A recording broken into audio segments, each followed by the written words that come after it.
ಒಂದು ಮಾತು ಎಲ್ಲರೂ ಸ್ಪಷ್ಟವಾಗಿ ಹೇಳ್ತಾ ಇರ್ತಕ್ಕಂಥದ್ದು, ಹೈಕಮಾಂಡ್ ಮಾಡಿರುವಂತಹ ಸರ್ವೆಯ ವರದಿಯನ್ನು ಆಧರಿಸಿಯೇ ಟಿಕೆಟ್ ಫೈನಲ್ ಆಗುತ್ತೆ ಅಂತ. ಇದಕ್ಕೆ ಸಂಬಂಧಪಟ್ಟಂತೆ ಮಾಜಿ ಮುಖ್ಯಮಂತ್ರಿ BS ಯಡಿಯೂರಪ್ಪನವರು ಮಾತನಾಡಿದ್ದಾರೆ, ಅಶೋಕ್ ಅವರು ಮಾತನಾಡಿದ್ದಾರೆ. ಬಹುತೇಕ ಕರ್ನಾಟಕದ ಪಟ್ಟಿ ಅಂತಿಮವಾಗುವಂತಹ ಸಾಧ್ಯತೆ ಇದೆ.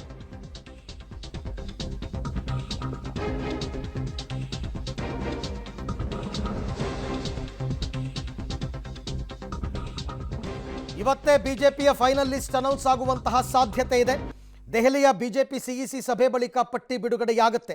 ಕರ್ನಾಟಕದ ಪಟ್ಟಿ ಬಹುತೇಕ ಅಂತಿಮ ಅಂತ ಯಡಿಯೂರಪ್ಪನವರು ಹೇಳಿದ್ದಾರೆ. ಅಂದರೆ 28ಕ್ಕೆ 28 ಒಂದೇ ಬಾರಿ ಪ್ರಕಟ ಆಗದೇ ಇದ್ದರೂ ಕೂಡ ಬಹುತೇಕ ಒಂದು 20 ಅಂತ ಅನ್ಕೋಬೋದು, 19, 20 ಅಂತ ಸರ್ವೆ ವರದಿಯನ್ನು ಆಧರಿಸಿಯೇ ಅಭ್ಯರ್ಥಿ ಆಯ್ಕೆ ಅಂತ ಅಶೋಕ್ ಅವರು ಕೂಡ ಹೇಳಿದ್ದಾರೆ.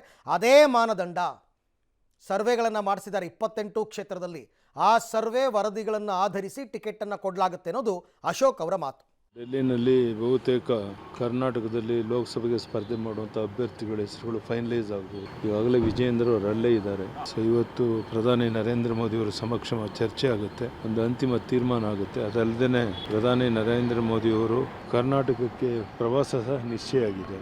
ಶಿವಮೊಗ್ಗಕ್ಕೂ ಬರ್ತಾ ಇದ್ದಾರೆ. ಎಲ್ಲ ಕಡೆ ದೊಡ್ಡ ಪ್ರಮಾಣದಲ್ಲಿ ಜನ ಸೇರಿಸೋ ಕಡೆ ಯೋಚನೆ ಮಾಡ್ತಾ ಇದ್ದೀವಿ. ನನಗನ್ಸುತ್ತೆ ನಾವು 28ರಲ್ಲಿ 25 ಗೆದ್ದೇ ಗೆಲ್ತೇವೆ ಅಂತ ಅವತ್ತಿಂದ ಇವತ್ತವರೆಗೂ ಹೇಳ್ತಾ ಇದ್ದೇನೆ. ಈಗಲೂ ಮತ್ತೆ ಅದೇ ಮಾತನ್ನು ಹೇಳ್ತಾ ಇದ್ದೇನೆ. ನಿಶ್ಚಿತವಾಗಿ ನಾವು 28ರಲ್ಲಿ 25 ಲೋಕಸಭಾ ಕ್ಷೇತ್ರ ನಾವು JDS ಸೇರಿ ಗೆಲ್ತೇವೆ. ಮೊನ್ನೆ ಹೋದಾಗ ಆಲ್ಮೋಸ್ಟ್ ಆಲ್ 80% ಕ್ಷೇತ್ರಗಳ ಬಗ್ಗೆ ಒಂದು ವರದಿಯನ್ನು ತಗೊಂಡಿದ್ರು. ಉಳಿದಂಥ ಒಂದು 20% ಕ್ಷೇತ್ರಗಳು, ಸುಮಾರು 7-8 ಕ್ಷೇತ್ರಗಳ ಬಗ್ಗೆ ಮತ್ತೊಂದು ಬಾರಿ ಚರ್ಚೆ ಮಾಡುವಂಥದ್ದಕ್ಕೆ ಕರೆದಿದ್ದಾರೆ ಅಂತ ನನ್ನ ಭಾವನೆ. ಸೊ ನಾವು ಕಳೆದ ಬಾರಿಯೂ ಕೂಡ ಅಮಿತ್ ಶಾ ಅವರು ನಮ್ಮ ರಾಷ್ಟ್ರೀಯ ಅಧ್ಯಕ್ಷರಿದ್ದರು, ನಮ್ಮ ಜೊತೆ ಯಡಿಯೂರಪ್ಪನವರು, ಬೊಮ್ಮಾಯಿ ಅವರು, ವಿಜೇಂದ್ರ, ನಾನು, ನಮ್ಮ ಸಂತೋಷ್ ಜಿ ಅವರು, ನಾವೆಲ್ಲರೂ ಕೂಡ ಇದ್ರಿ. ಈ ಸರಿನೂ ಕೂಡ ವಿಸ್ತೃತವಾಗಿ ಕರ್ನಾಟಕದಲ್ಲಿ JDS ಜೊತೆ ಹೊಂದಾಣಿಕೆ ಆಗಿರೋದ್ರಿಂದ ನಮ್ಮ ರಾಜ್ಯದಲ್ಲಿ ಹೆಚ್ಚು ಸೀಟನ್ನು ಗೆಲ್ಲುವಂಥದ್ದಕ್ಕೆ ಅದು ಕೂಡ ಒಂದು ಸಹಕಾರಿಯಾಗಿರ್ತೈತೆ. ಎಲ್ಲ ದೃಷ್ಟಿಯಿಂದನೂ ಕೂಡ ಪ್ರತಿಯೊಂದು ಕ್ಷೇತ್ರನೂ ಕೂಲಂಕುಷವಾಗಿ ಪರಿಶೀಲನೆ ಮಾಡಿ ಗೆಲ್ಲುವ ಅಭ್ಯರ್ಥಿಯನ್ನು ಕೊಡಬೇಕು ಅನ್ನೋ ದೃಷ್ಟಿಯನ್ನು ಕರೆದಿದ್ದಾರೆ. ನಾನು ಕೂಡ ಹೋಗ್ತಾ ಇದ್ದೀನಿ. ಈಗ ನಾನು, ಬಸವರಾಜ ಬೊಮ್ಮಾಯಿ ಅವರು ಒಂದೇ ಫ್ಲೈಟ್. ಸರ್ವೆ ರಿಪೋರ್ಟ್ ಆಧಾರದ ಮೇಲೆನೆ ಎಲ್ಲ ಆಲ್ಮೋಸ್ಟ್ ಆಲ್ ಸರ್ವೆ ರಿಪೋರ್ಟಲ್ಲಿ ಪ್ಲಸ್ ಅಂಡ್ ಮೈನಸ್. ಓಕೆ, ಈ ಬಗ್ಗೆ ಮತ್ತಷ್ಟು ಮಾಹಿತಿ ನನ್ನ ಕೊಲೀಗ್ ಮಸೂದ್ ಅವರಿಂದ ಪಡೆಯೋಣ. ಮಸೂದ್, ಅಶೋಕ್ ಅವ್ರು ಹೇಳೋ ಪ್ರಕಾರ ಸರ್ವೆ ವರದಿ ಆಧರಿಸಿಯೇ ಟಿಕೆಟ್ ಫೈನಲ್ ಮಾಡ್ತಾರೆ ಅಂತಂದರೆ ಇಷ್ಟೆಲ್ಲ ಸರ್ಕಸ್ ಮಾಡೋ ಅವಶ್ಯಕತೆನೇ ಇರಲಿಲ್ಲ. ಪದೇ ಪದೇ ಮೇಲಿಂದ ಮೇಲೆ ರಾಜ್ಯ ನಾಯಕರನ್ನ ಕರೆಸ್ಕೊಳ್ತಕ್ಕಂಥ ಅವಶ್ಯಕತೆ ಇರ್ತಿರಲಿಲ್ಲ. ಆದರೆ ಬಿಜೆಪಿ ಹೈಕಮಾಂಡ್ ಚಿಂತನೆ ನಡೆಸ್ತಾ ಇರ್ತಕ್ಕಂಥದ್ದು ಬೇರೆ ಬೇರೆ ಮಾನದಂಡಗಳನ್ನು ಕೂಡ ಕನ್ಸಿಡರ್ ಮಾಡ್ತಾ ಇದ್ದಾರೆ ಅಂತ ನನಗೆ ಅನ್ನಿಸ್ತಾ ಇದೆ. ತಾವೇನು ಹೇಳ್ತೀರಾ? ಅರವಿಂದ್, ಸರ್ವೆ ಒಂದು ಕಡೆ, ರಾಜ್ಯ ಬಿಜೆಪಿ ನಾಯಕರ ಅಭಿಪ್ರಾಯ ಇನ್ನೊಂದು ಕಡೆ, ಬೇರೆ ಬೇರೆ ಮೂಲಗಳಿಂದ ತರಿಸ್ಕೊಂಡಿರುವಂತಹ ವರದಿಗಳು ಇನ್ನೊಂದು ಕಡೆ, ಹೈಕಮಾಂಡೇ ಒಂದು ಲಿಸ್ಟನ್ನು ರೆಡಿ ಮಾಡಿರುತ್ತೆ. ರಾಜ್ಯ ಬಿಜೆಪಿ ನಾಯಕರ ಲಿಸ್ಟನ್ನು ಕೂಡ ಪಡೆದ ಮೇಲೆ, ಜೊತೆಗೆ ಸರ್ವೆ ವರದಿಯ ಲಿಸ್ಟ್ಗಳನ್ನು ಕೂಡ ಪಡೆದ ಮೇಲೆ. ಆದರೆ ಇಲ್ಲಿ ಒಂದು ಗಮನಿಸಬೇಕು, ಪ್ರಮುಖವಾಗಿ ಸರ್ವೆ ಆಧರಿಸಿ ಚರ್ಚೆ ನಡೀತಾ ಇದೆ ಅನ್ನುವಂಥ ವಿಚಾರವನ್ನು ಅಶೋಕ್ ಅವರು ಹೇಳಿದ್ದಾರೆ. ಈಗಾಗಲೇ ಹತ್ತತ್ರ 60ರಿಂದ 70% ಕ್ಷೇತ್ರಗಳ ಸಂಬಂಧಪಟ್ಟಂತೆ 2 ಬಾರಿ ಕಳೆದ ವಾರ ನಡೆದಂಥ ಸಭೆಯಲ್ಲಿ ಫೈನಲ್ ಆಗಿದೆ. ಇನ್ನೊಂದು 20-25% ಕ್ಷೇತ್ರಗಳಿಗೆ, 7-8 ಕ್ಷೇತ್ರಗಳಿಗೆ ಎಲ್ಲೆಲ್ಲಿ ಕಗ್ಗಂಟಾಗಿದೆ ಅಲ್ಲಿ ಚರ್ಚೆ ಮಾಡಬೇಕು. ಆ ಹಿನ್ನೆಲೆಯಲ್ಲೇ ಇವತ್ತು ನಮ್ಮನ್ನು ಕರೆಸ್ಕೊಳ್ತಾ ಇದ್ದಾರೆ ಅನ್ನುವಂಥ ಮಾತನ್ನು ಹೇಳಿದ್ರು. ಆ 7-8 ಕ್ಷೇತ್ರಗಳಿಗೆ ಸಂಬಂಧಪಟ್ಟಂತೆ ನಿಜಕ್ಕೂ ಕೂಡ ಕಗ್ಗಂಟಾಗಿಯೇ ಇರುವಂಥದ್ದು. ಆ ಹಿನ್ನೆಲೆಯಲ್ಲೇ ಆ ಕ್ಷೇತ್ರಗಳಿಗೆ ನಿರ್ದಿಷ್ಟವಾಗಿ ಮತ್ತೊಂದು ಫ್ರೆಶ್ ರಿಪೋರ್ಟ್ ಅನ್ನ ಹೈಕಮಾಂಡ್ ನಾಯಕರು ತರಿಸ್ಕೊಂಡಿದ್ದಾರೆ.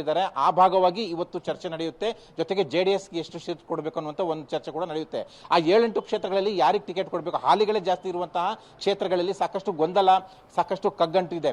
ಜೊತೆಗೆ ಇನ್ನೊಂದು ಕೆಲವೊಂದು ಪ್ರಯೋಗಗಳನ್ನು ಹೈಕಮಾಂಡ್ ಮಾಡೋದಕ್ಕೆ ಮುಂದಾಗಿದೆ. ರಾಜ್ಯ ಬಿಜೆಪಿ ನಾಯಕರು ಕೂಡ ಅದಕ್ಕೆ ಸಮ್ಮತ ಕೊಡ್ತಾ ಇಲ್ಲ. ಒಂದು ರೀತಿಯಲ್ಲಿ ಎರಡೂ ಕಡೆಯೂ ಕೂಡ ಸರ್ವಸಮ್ಮತವಾಗಿ ಚರ್ಚೆ ಮಾಡಿ ಫೈನಲ್ ಮಾಡುವಂತಹ ಸಂದರ್ಭ ಕೂಡ ಸೃಷ್ಟಿ ಆಗ್ತಿಲ್ಲ. ಆ ಹಿನ್ನೆಲೆಯಲ್ಲೇ ಕಗ್ಗಂಟಾಗಿರುವಂತಹ ಕ್ಷೇತ್ರಗಳಿಗೆ ಇವತ್ತು ಫೈನಲ್ ಮಾಡ್ತಾರೆ ಅಂತ ಕೂಡ ಹೇಳಲಾಗ್ತಿದೆ. ಬಹುತೇಕ 7:15 ಏನು CEC ಸಭೆ ಆರಂಭ ಆಗುತ್ತೆ, ಆ ಸಂದರ್ಭದಲ್ಲಿ ಈ ಎಲ್ಲಾ ಕ್ಷೇತ್ರಗಳಿಗೂ ಕೂಡ ಫೈನಲ್ ಮಾಡ್ತಾರೆ. ಆದರೆ ಪ್ರಕಟ ಮಾಡೋದಂತೂ 16ರಿಂದ 18 ಕ್ಷೇತ್ರಗಳಿಗೆ ಮೊದಲ ಪಟ್ಟಿಯಲ್ಲಿ ಯಾವುದೇ ಗೊಂದಲ ಇಲ್ಲದ ಗೆಲ್ಲುವಂತಹ ಸ್ಪಷ್ಟತೆ ಇರುವಂತಹ ಕ್ಷೇತ್ರಗಳಿಗೆ ಅಭ್ಯರ್ಥಿಗಳನ್ನ ಹೆಸರನ್ನ ಪ್ರಕಟ ಮಾಡ್ತಾರೆ ಇನ್ನೊಂದು 2 ದಿನಗಳಲ್ಲಿ ಅಂತ ಹೇಳ್ತಾ ಇದ್ದಾರೆ. ಎರಡನೇ ಲಿಸ್ಟ್ ಏನಿದೆ ಅಲ್ಲಿ ಇವತ್ತೇನು ಚರ್ಚೆ ಆಗುತ್ತೆ, 7-8 ಕ್ಷೇತ್ರಗಳಲ್ಲಿ ಕಗ್ಗಂಟಾಗಿದೆ, ಕೆಲವರನ್ನ ಹಾಲಿ ಬದಲಾಯಿಸಬೇಕು, ಕೆಲವೊಂದು ಕಡೆ ಅಚ್ಚರಿ ಮುಖಗಳನ್ನ ಹಾಕಬೇಕು, ಅದು ಎರಡನೇ ಹಂತದಲ್ಲಿ ಬರುತ್ತೆ ಅಂತ ಕೂಡ ಹೇಳಲಾಗ್ತಿದೆ. CEC ಸಭೆ ಆರಂಭ ಆದಾಗ ಅಥವಾ ನಡೆದಾಗ ಆ ಒಂದು ಸ್ಪಷ್ಟತೆ ಸಿಗುತ್ತೆ. ಅರವಿಂದ್, ಒಟ್ಟಾರೆ ಬೇರೆ ಬೇರೆ ರೀತಿಯಲ್ಲಿ ಗೆಲುವೊಂದೇ ಮಾನದಂಡ, ಗೆಲ್ಲುವ ಅಭ್ಯರ್ಥಿಗಳು ಯಾರು, ಅದರ ಜೊತೆಗೆ ಬೇರೆ ಬೇರೆ ವಿಚಾರಗಳು ಇವೆಲ್ಲವೂ ಕೂಡ ಚರ್ಚೆಯಾದ ನಂತರ ಇವತ್ತು ಟಿಕೆಟ್ ಫೈನಲ್ ಆಗ್ತಕ್ಕಂಥ ಸಾಧ್ಯತೆ.